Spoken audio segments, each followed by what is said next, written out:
Welcome to Central Christian Church Bible Story Time. I'm going to share a true story from the Bible with you today.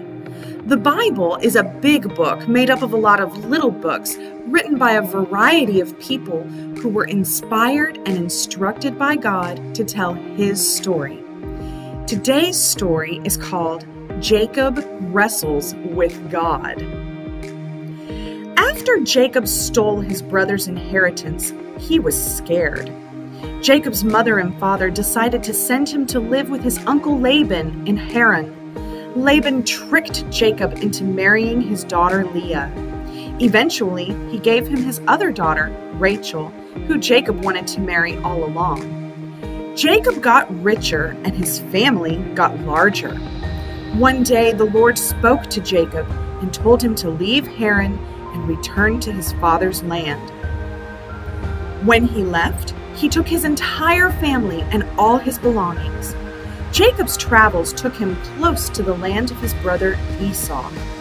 Though it had been years since he had seen Esau, he was still very afraid that Esau would carry out his threat to kill him for stealing the birthright and blessing. Jacob sent his servants ahead to let his brother know he was coming in peace.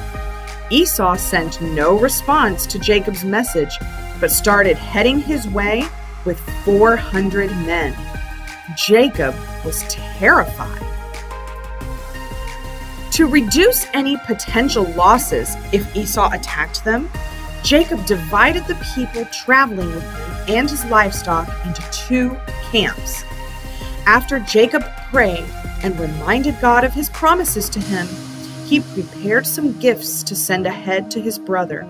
He also asked his wives and children to go ahead of him, leaving Jacob alone in the camp to prepare to meet his brother. That night, as he was alone, Jacob saw a figure emerge from the dark. His fears gripped him. Could this be Esau, or one of his men coming to murder him in this lonely wilderness in the dark of night? Jacob was not going to let himself be harmed, so he decided to go on the attack. He rushed toward the man, knocking him to the ground. He would wrestle this man as if his life depended on it. As the fight began, it was an even match, and they wrestled for hours. As the fight wore on, Jacob realized that he was not fighting with Esau.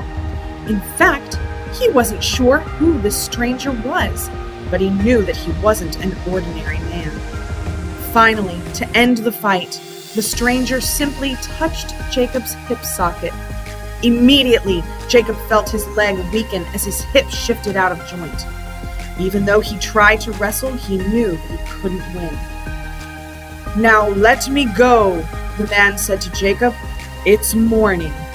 But Jacob knew that this was no ordinary man.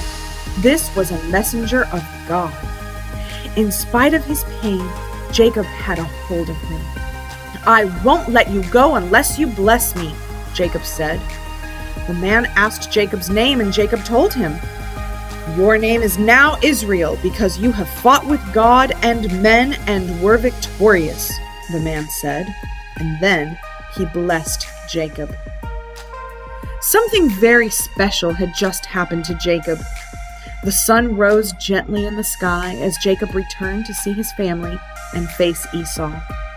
Jacob was a changed man. He walked with a limp, but he had a new name and a new identity.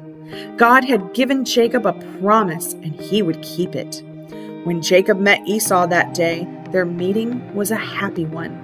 Esau met him with a huge hug and a warm welcome. From that day forward, Jacob would lead a life of blessing. He still had his troubles, but he knew that God would keep his promises.